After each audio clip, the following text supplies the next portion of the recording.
Hi dear friends, welcome to gate centric. आज चर्चा करेंगे हम पोलर प्लॉट में स्टेबिलिटी की। Very important, stability Nyquist plot, Bode plot, polar plot सभी में एक ही स्टाइल में दी गई है, तो आपको ध्यान से समझना है। सारी चीजें आपको समझ में आ जाएगी, ये गारंटी मेरी। आपको ध्यान समझना है। क्रैश कोर्स में आया यानी कि पढ़ के आ चुके हैं ऑलरेडी आप, लेकिन जो नहीं पढ़े उन्हें भी समझ में आएगा, लिख के रख लीजिए। 3 क्वेश्चन है, प्रोसीड करता हूं। क्या है पोलर प्लॉट में मेरी स्टाइल? सर, मैग्नीट्यूड फाइंड करना होता है और मैग्नीट्यूड को जीरो इनफाइनाइट पे निकालना होता है। पहला क्वेश्चन मैं देख रहा हूं, मैग्नीट्यूड की यदि बात करेंगे सो 2 divide by omega and this is nothing but omega square plus 1।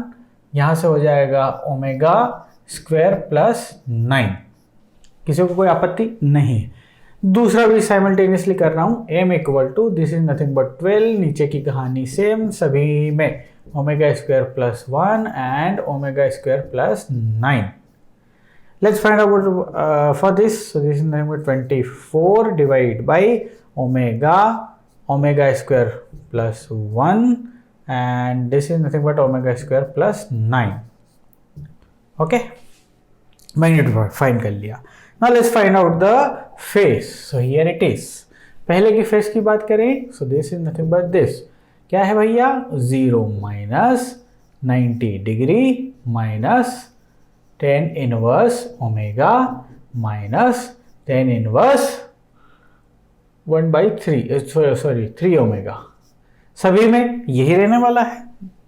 तीनों का जो फेस है, इसका भी सभी का सेम है। ये का यही आनी है, सेम इक्वेशन आनी है। ओके, नाउ मैग्नीट्यूड और फेस को हम जीरो और इनफाइनाइट पे फाइंड करेंगे। तो चलो सबसे पहले इसके मैग्नीट्यूड की बात करते हैं। ठीक, ओके, आ जाओ जरा। ये मैग्नीट्यूड की बात करते हैं 0 पे। सो this is nothing but 1/0 is nothing but infinite, और इनफाइनाइट पे ये हो जाएगा 0। एम आई राइट? 0 पे इनफाइनाइट, ओके, एंड इनफाइनाइट पे 0। सभी में एक ही कहानी, यानी कि तीनों के मैग्नीट्यूड सेम ही है। और फेस की बात कर लेते हैं भैया। चलिए, फेस एट 0 फ्रिक्वेंसी, तो वो भी तीनों का सेम आएगा। सो माइनस 90 डिग्री आ रहा है and face at infinite frequency, so minus 270 आ रहा है। यस, 270 आ रहा है। तीनों में सब कुछ सेम सा है भैया। आओ जरा देखते हैं क्या सेम है और क्या नहीं है। ठीक है, इतनी कहानी क्लियर है। अब हम इसे ड्रॉ करेंगे, ध्यान से देखते जाइए।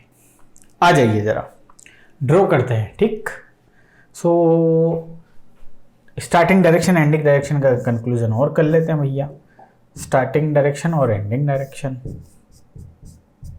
स्टार्टिंग डायरेक्शन दिया जाएगा, फाइनाइट ओनली पोल दिख रहा है, clockwise. Ending direction this minus positive, वो भी क्लॉकवाइज। ओके, चलिए अब प्लॉट्स ड्रॉ करते हैं 1 by 1। ठीक है, को थोड़ा मोटा ले लेता हूं, कलर चेंज कर दूंगा मैं। ओके भैया, तीनों के मैग्नीट्यूड सेम है, फेस सेम है, सब कुछ सेम है। तो कैसे तीनों को बाइफर्केट करेंगे वो देखते जाइए। सबसे पहले -90 पे जाऊंगा और infinite and then omega equal to infinite पे मैग्नीट्यूड 0 जाएगा एंड फेस -270 रहेगा। तो इट्स लाइक कि ये ऐसे गया और ऐसे आ गया। यस और नो बताइए। यहाँ पे ओमेगा इक्वल टू इनफाइनाइट है साहब, फेज जो था वो -270 है, और क्या है, मैग्नीट्यूड है वो 0 है। और यहाँ पे वही चीज़ क्या है, ये वाली है, इनफाइनाइट -90 है। दूसरा जब मैं ड्रॉ करूँगा दूसरा प्लॉट, तो दूसरा प्लॉट में भी शुरुआत यहीं से होनी है भाई, लेकिन वो यहाँ से होके गुजरेगा। ठीक है, दूसरा वाला प्लॉट जो है ना वो यहां से होके गुजरेगा, लाइक दिस। यहां से होके ये गुजरेगा दूसरा वाला। बार बार थोड़ा गाढ़ा बना देता हूं इसको।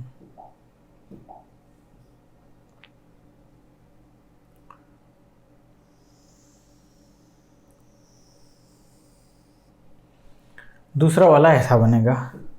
तीसरा वाला जब मैं ड्रॉ करूंगा तो वो बनेगा ऐसा। ये 3 ड्रॉ बनेंगे। ना किसने डिसाइड किया सर ये मैग्नीट्यूड, ये मैग्नीट्यूड, ये मैग्नीट्यूड? सब आ जाएगी कहानी, घबराइए नहीं, है ना, सब कुछ समझाया जाएगा आपको कि कैसे आ गया। ध्यान से देखते जाइए। इसका मैग्नीट्यूड यहाँ से होकर जाएगा पहले वाले का, इसका यहाँ से जाएगा, इसका यहाँ से जाएगा, कैसे मालूम चला? अरे ये वाला जो प्लॉट है वो भी -180 डिग्री पे है, -180 डिग्री पे कट कर रहा है, -180 डिग्री पे कट कर रहा है। फ्रीक्वेंसी मिलेगी, फ्रीक्वेंसी के आधार पर ये मैग्नीट्यूड अपने को मिल जाएंगे, उसमें मैं नहीं जा रहा हूं। आप जब पहला ये देखेंगे, दिस इज द, ये क्वेश्चन जो है ना पहला, ये स्टेबल सिस्टम है, ध्यान रखिएगा। आपको राउथ हर्विट्ज से पता ही है ना, आराम से निकाल सकते हैं। ये स्टेबल सिस्टम है, ये मार्जिनल स्टेबल सिस्टम है और ये अनस्टेबल सिस्टम है। मैंने बाय डिफ़ॉल्ट लिया है ताकि स्टेबल सिस्टम कैसा होता है, मार्जिनल स्टेबल कैसा होता है, अनस्टेबल कैसा, उसके बारे में हम चर्चा कर सकें। स्टेबल सिस्टम का जो ग्राफ है वो ऐसा बनेगा, मार्जिनल स्टेबल का जो ग्राफ है वो यहां से जाएगा, अनस्टेबल का यहां से जाएगा। मैग्नीट्यूड आप फाइंड कर सकते हैं, मैंने आपको बता दिया। अब मुद्दे की बात क्या है, कंक्लूजन यही है। जरा देखिए, ये जो अंदर वाला जो प्लॉट है ये स्टेबल सिस्टम का है, मैं बोला आपको। ये जहां भी -180 डिग्री लाइन को कट करता है उस फ्रीक्वेंसी को बोलते हैं omega PC, face cross over frequency. क्या बोलते हैं? Face cross over frequency.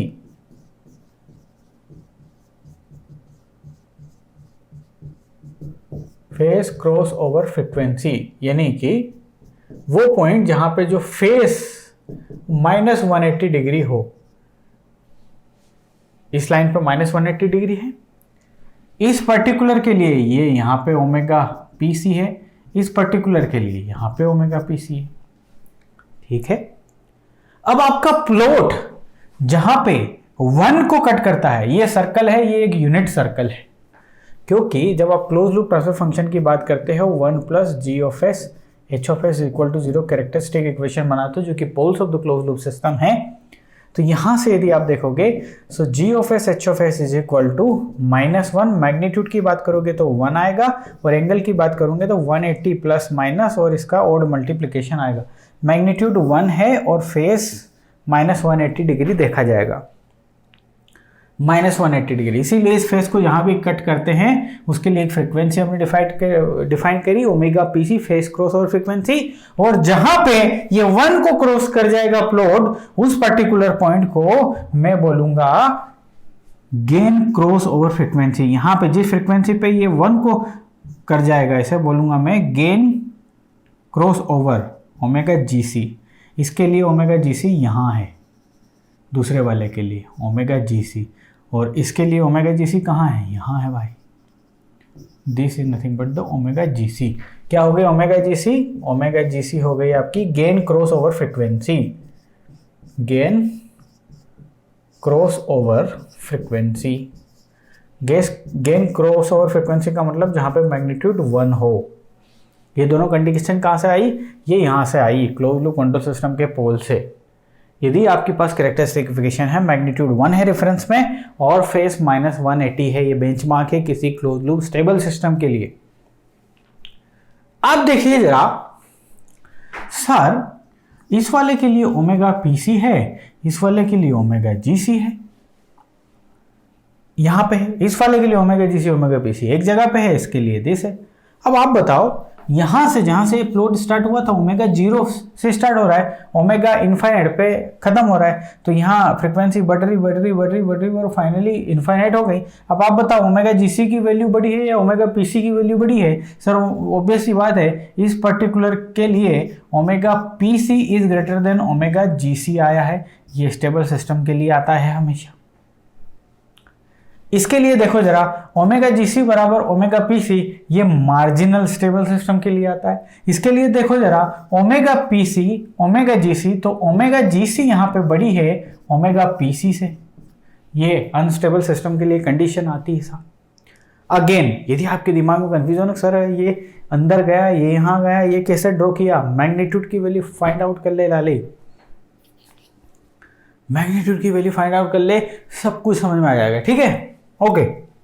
अब जरा ध्यान से देखो, स्टेबिलिटी डिफाइन करने के लिए क्या होता है। यहां पे हम डिफाइन करेंगे दो term, gain margin and face margin. अब इस पूरे को मुझे यहां से मिटाना पड़ेगा, आप लोगों ने नोट कर लिया होगा, ठीक है। देखो जरा ध्यान से, एक टर्म मैंने डिफाइन करी गेन मार्जिन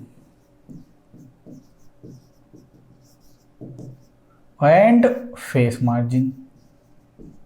ये वो दोनों टर्म है जो डिफाइन करेंगे कि सिस्टम स्टेबल है या नहीं है। मतलब इनको जज करके आप बता पाओगे गेन मार्जिन और फेस मार्जिन।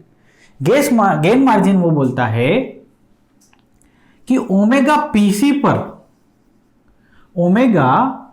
पीसी पर मैग्नीट्यूड में एक कौन से फैक्टर का एडिशन कर दिया जाए कि वो अनस्टेबल बन जाए। ये बोला फैक्टर बाय विच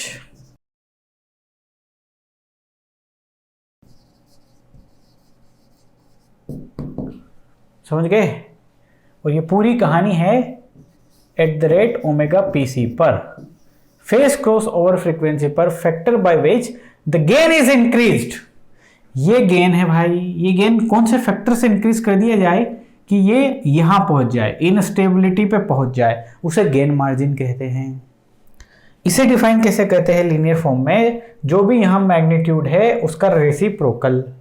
सपोज यहां में मैग्नीट्यूड है 1, सो गेन मार्जिन जो है वो डिफाइंड हो जाएगा, गेन मार्जिन डिफाइंड हो जाएगा इज इक्वल टू 1/m। अब आप खुद सोचिए, ये फैक्टर 1 से छोटा है। सबसे पहले बात, लेट्स टेक 0.5 को रेसिप्रोकल ऑफ दिस से मल्टीप्लाई यदि कर दो आप, सॉरी इट्स लाइक 2 है ना, ये 1/2। Wait a minute, this is nothing but 1/2। 1/2 का रेसिप्रोकल क्या होता है 2। 2 से मल्टीप्लाई कर दो तो 1 बन जाएगा। नाउ 1 के बाद यदि जरा सा भी वैल्यू बढ़ गया तो सिस्टम अनस्टेबल बन जाएगा। आगे बात समझ में। तो GM is nothing but the reciprocal of this. ध्यान से सुनिएगा। अब मान लो इसको डीबी में लिख दूं, मैं डीबी में फाइंड आउट कर लूं तो ये बन जाएगा क्या 20 log 1/m। m को ऊपर पहुंचा दोगे तो 20 log m हो जाएगा। This is the gain margin in dB। आगे बात समझ में, ठीक है। अब देखो ये m की वैल्यू है 0.5 या 1 से छोटी होगी, इसकी वैल्यू ऑब्वियस सी बात है, यहाँ 1 है, 1 से छोटा m की वैल्यू होगी। तो log बिलो 1 वैल्यू नेगेटिव होगी तो ये पॉजिटिव आएगा भाई साहब, इसकी वैल्यू पॉजिटिव आएगी। गेन मार्जिन क्या होता है समझ में आया। नाउ फेस मार्जिन को समझिए। Gain margin is only given at omega PC पे। देखते जाइए, सब कुछ आपको पता है, मैं सिर्फ इनको रिकॉल करवा रहा हूं, है ना। नाउ एक और टर्म है phase margin. Now phase margin define होगा किसमें, ओमेगा जीसी पे। ओमेगा जीसी पे, where is the omega GC, here is the omega GC. अब ओमेगा जीसी पे ध्यान से देखिए जरा, इतना फेस ऑलरेडी आ चुका है। यदि इतना फेस और जोड़ दूं, ये जो रिमेनिंग वाला फेस और जोड़ दूं स्टेबल सिस्टम में, तो stable system verge of instability बन जाएगा ना। अरे ये गैपिंग यदि पूरा कर दूं तो ये नीला वाला जो है कर्व ये बन जाएगा। तो ये भी हो जाएगा कि कौन वो फेस जिससे यदि इसको बढ़ा दूं तो ये अनस्टेबल बन जाए। तो ये भी डिफाइंड हो जाएगा फेस मार्जिन भी 180 प्लस एंगल, और angle at omega GC. Omega GC पे जो भी एंगल है 180 प्लस कर दीजिए। ये हमेशा नेगेटिव में रहेगा भाई, इधर से इधर तो हमेशा नेगेटिव होता है। सपोज ये एंगल आया ओमेगा जीसी पे, ये एंगल आया -120, तो आप ही बताइए 60 डिग्री का फेस मार्जिन और बचा है, तो आप कर रहे हैं 180 - 120, सो दिस इज 60 डिग्री। 60 डिग्री यदि इसको और दे दो तो ये अनस्टेबल सिस्टम बन जाएगा। तो फेस मार्जिन और गेन मार्जिन कहानी क्या हो गई। फेस गेन मार्जिन ये बोल रहा है आपको कि यदि इस पर्टिकुलर फैक्टर से किसी स्टेबल सिस्टम को यदि मल्टीप्लाई कर दो, किसी स्टेबल सिस्टम को इंक्रीज कर दो, तो सिस्टम वर्ज टू इंस्टेबिलिटी आ जाए, यानी उसके बाद जस्ट अनस्टेबल सिस्टम बन जाए। तो गेन मार्जिन और फेस मार्जिन यहाँ से सीखे, जो कि ध्यान रखने की चीजें हैं। Gain margin is nothing but 20 log M और वो माइनस का है, ठीक है। और गेन मार्जिन हमेशा क्या निकलेगा, ओमेगा पी सी पे। फेस मार्जिन की बात होगी तो वो होगी 180 plus angle of ji H, और कहाँ पे, ओमेगा इक्वल टू ओमेगा जी सी पे। ये दोनों टर्म वेरी वेरी इंपॉर्टेंट है, ध्यान रखिएगा। स्टेबल सिस्टम का क्या होता है देख लिया, अनस्टेबल सिस्टम का क्या होता है देख लिया। अब देखो नाइक्विस्ट प्लॉट और पोलर प्लॉट में इस यूनिट में गेट में सबसे ज्यादा जो क्वेश्चन आते हैं वो आते हैं आपके इसी से, इन्हीं दोनों चीज को फाइंड आउट करते हैं। या तो ओमेगा पीसी पूछ रहे हैं, या ओमेगा जीसी पूछ रहे हैं, या गेन मार्जिन पूछ रहे हैं, या फेस मार्जिन पूछ रहे हैं। बहुत ज्यादा क्वेश्चन आए हुए हैं। Omega PC is the frequency कहां पे, जहां पे जो फेज है सिस्टम का जीओपेच वो -180 डिग्री है। ओमेगा जीसी वो फ्रीक्वेंसी है जहां पे मैग्नीट्यूड 1 के बराबर है। गेन मार्जिन सिंपल सा सर हमने देख लिया, -20 log m, वेर m कहां पे फाइंड करना है, एट ओमेगा पीसी पे। एंड पीएम भी आपको समझ में आ गई, ये चारों टर्म आपको समझ में आ गई। क्लियर है इतनी बात, बहुत ही इंपॉर्टेंट थी, ध्यान रखना बहुत ही इंपॉर्टेंट थी। नाउ कुछ चीजें ड्रॉ कर रहा हूं और वहां देखना मैं क्या कर रहा हूं। चलो आ जाओ, मैंने डायरेक्ट क्वेश्चन ले लिए हैं। क्या है भाई, उसने पूछा है ओमेगा पीसी क्या है। अगले क्वेश्चन में हम गेन मार्जिन भी निकालेंगे, और बिलीव मी गेट में सबसे ज़्यादा जो क्वेश्चन है वो इसी में से आते हैं, ठीक है। ध्यान से देखो, omega PC is the face cross और फ्रिक्वेंसी, और वो निकलती है कहाँ पे, जहाँ पे फेस की वैल्यू -180 डिग्री हो। इतनी बात क्लियर हम सबको। So let's find out the phase then. किसके लिए हम इंतजार कर रहे हैं भाई, j omega h of j omega, इसका फेस फाइंड अब डायरेक्ट कर सकता हूँ। इसकी जगह जे ओमेगा पुट कहाँ करूँगा, मैं डायरेक्ट कर लेता हूँ। ऊपर का है न्यूमरेटर का 0 degree minus tan inverse of omega minus tan inverse of 2 omega minus tan inverse of 3 omega. Clear है इतना। इसको हम इक्वेट करेंगे -180 से, तो ये हो जाएगा 180 माइनस कॉमन आ जाएगा tan inverse omega plus tan inverse 2 omega plus tan inverse 3 omega. tan inverse a plus tan inverse b, तो ये हो जाएगा tan inverse a plus b यानी कि ओमेगा प्लस 2 ओमेगा, और यहाँ पे आ जाएगा 1 minus 2 omega square plus again tan inverse 3 omega is given over here. So omega plus 2 omega ये बन गया 3 ओमेगा यहाँ पे, अगेन ये पूरा a ये b, सो ये हो जाएगा tan inverse of this plus this omega plus 2 omega. इसको पूरे को a मान लेते हैं ना, क्योंकि गलती नहीं, इस पूरे को a मान लेते हैं। सो a प्लस 3 ओमेगा, और यहाँ आ जाएगा 1 minus a 3 omega, sorry 3 omega, okay. And this is nothing but 180 degree. tan 180 is the 0, सो 0 जैसे ही करेंगे दिस इंटायर कहानी विल बी 0, और सिर्फ ये इक्वल टू 0 बच जाएगा, यानी कि a plus 3 omega is equal to 0। a की वैल्यू क्या है भाई साहब, 3 omega 1 minus 2 omega square plus 3 omega is equal to 0। ये है वैल्यू, है ना। तो अब यहाँ से 1 minus 2 omega square plus 3 is equal to 0, 1 omega equal to 0 आ गया। अब यहाँ से एक और वैल्यू आएगी हमारे पास, है ना, और वो आएगी 3 plus 3 1 minus 2 omega square is equal to 0, 3 plus 3 minus 6 omega square बराबर 0। तो ये हो जाएगा omega is equal to plus minus 1। तो ओमेगा की 3 वैल्यूज आ गई हमारे पास, क्या क्या, omega equal to 0, omega equal to 1, omega equal to -1। -1 नहीं हो सकती फ्रीक्वेंसी की वैल्यू। ना बचा 0 और 1, ठीक है। तो 0 और 1 बचा ना, ठीक है। तो अब अपने को क्या करना, हाँ हमें क्या देखना कि जहाँ पे फेस -180 डिग्री होना, तो 0 पे भी 180 डिग्री हो रहा है क्या, ओमेगा इक्वल टू 0 इनवैलिड है। कैसे, ओमेगा इक्वल टू यदि 0 रख रहे हैं, 0 0 0 -180 डिग्री आ रहा है क्या, नहीं आ रहा। ये भी गलत है। सिर्फ और सिर्फ frequency at 1 omega equal to 1 पे इसकी वैल्यू -180 डिग्री रहने वाली है, तो ओमेगा पी सी की वैल्यू क्या आ गई, 1 आ गई। 1 is the correct answer. Did you get my point? समझ गए ना? आगे बढ़ते हैं। आगे वाले क्वेश्चन पूछा है कि गेन मार्जिन बताइए। अब गेन मार्जिन वो भी डीबी में पूछा है, और गेन मार्जिन इन डीबी आपसे अच्छा कोई जानता है क्या?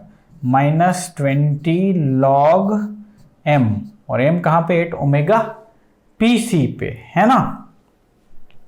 चलो तो फिर आ जाओ जरा ध्यान से। इसका मैग्नीट्यूड फाइंड आउट करना पड़ेगा, लेकिन साथ में omega P C find out करनी पड़ेगी यहाँ से। सो इसका phase is equal to -90 degree -10 inverse omega by 9 -10 inverse omega by 25। So इसको -180 डिग्री के इक्वेट करना है। ओमेगा पी सी चाहिए ना ये निकालने के लिए, ये मैग्नीट्यूड निकालना, ओमेगा पी सी चाहिए मुझे। सो this is nothing but -90 -10 inverse omega by 9 -10 inverse omega by 25।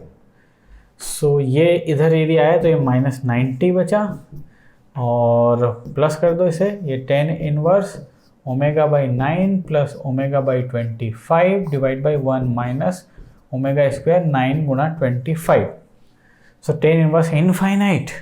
So 10 inverse 9 is nothing but the infinite. Infinite equal to this, ऊपर वाली a नीचे वाली b। So this is nothing but 1/0, है ना, 1/0। 0 is going to multiply this, b equal to 0। Finally यहाँ से आ रहा है b equal to 0, मतलब this 1 minus omega square divide by 9 गुना 25 इज इक्वल टू 0। सो यहाँ से बचा 1 is equal to omega square divide by 9 गुना 25।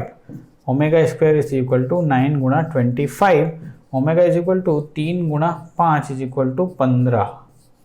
ओमेगा की वैल्यू आ रही 15 रेडियन पर सेकेंड होगी, ठीक है। अब यहाँ पे मुझे चाहिए m की वैल्यू। m की वैल्यू निकालनी है एट ओमेगा इक्वल टू 15। उसके बाद यहाँ रख देना है and I have to find out the answer. So ये हो जाएगा m is equal to 150 divide by omega, यहाँ हो जाएगा ओमेगा स्क्वायर प्लस कितना 9 था शायद, ओमेगा स्क्वायर प्लस 25 था शायद, है ना। ओमेगा की वैल्यू क्या रख देनी है हमें 15 रख देनी है। Am I right क्या? नहीं, आई एम नॉट राइट। 9 का स्क्वायर 25 का स्क्वायर हो जाएगा, 9 का स्क्वायर और ये 25 का स्क्वायर हो जाएगा, ठीक। ओमेगा की वैल्यू 15 रख दो। सो 150 डिवाइड बाई 15, ये हो जाएगा 15 का स्क्वायर यानी कि 225 प्लस 81, ये हो जाएगा 225 प्लस 625। m की वैल्यू निकाल लो जरा और बताओ मुझे, मैं निकालता हूँ कैलसी से। 0.0196 इज द वैल्यू, लेकिन हमसे आंसर पूछा है dB में, है ना, dB में। तो इसकी m की वैल्यू यहाँ रख दो, आपकी वैल्यू आएगी 31.1 dB। कहानी एकदम क्लियर है ना। अब एक और टॉपिक है एंड सिंपल सा, stability from the gain face plot. अरे सिंपल सी बात है, कुछ बचा नहीं है। जहाँ पे भी जो प्लॉट है वो -180 डिग्री को क्रॉस करे उसके ओमेगा पीसी बोलते हैं। ये -180 डिग्री वाली लाइन है, यहाँ पे जो क्रॉस हो रहा है दैट इज ओमेगा पीसी, है ना। जहाँ पे भी मैग्नीट्यूड 1 क्रॉस हो उसे ओमेगा जीसी बोलते हैं। मैग्नीट्यूड 1 और डीबी में 0 डीबी एक ही बात है, तो ये यहाँ क्रॉस हो रहा है, सो ये है ओमेगा जीसी। अब ये सिस्टम स्टेबल है अनस्टेबल कैसे पता लगेगा? देख लो, ओमेगा पीसी बड़ी है कि ओमेगा जीसी बड़ी है? सर इसमें कुछ एरर है, और एरर ये है कि दिए गए क्वेश्चन में ये 0 है और ये इनफाइनाइट है। सो ये इनफाइनाइट है और ये 0 है ना। ओमेगा पीसी बड़ी है, ओमेगा जीसी बड़ी है। ऑब्वियस सी बात है सर, इस केस में omega PC is greater than omega GC, और ये कंडीशन स्टेबिलिटी के लिए थी। आपने देखा था ना, omega PC is greater than omega GC, stable है। यदि ये प्लॉट मार्जिनल स्टेबल के लिए होता तो एक ही पॉइंट पे 180 भी जा रहा होता और ये भी जा रहा होता। यानी कि प्लॉट को भी देख के बता दोगे आप ओमेगा पीसी और इन सबको समझ के कि क्या है क्या नहीं है। गॉट द पॉइंट ना, इतना काफ़ी है इस चीज़ में। अब हम नाइक्विस्ट प्लॉट की शुरुआत करेंगे, वहाँ फिर से गेन मार्जिन और फेस मार्जिन पे चर्चा करेंगे, पॉसिबिलिटी भी खंगालेंगे। अगली क्लास में नाइक्विस्ट प्लॉट स्टार्ट करेंगे क्योंकि वेरी इंपॉर्टेंट टॉपिक है गेट पॉइंट ऑफ व्यू से। मिलेंगे अगली क्लास में।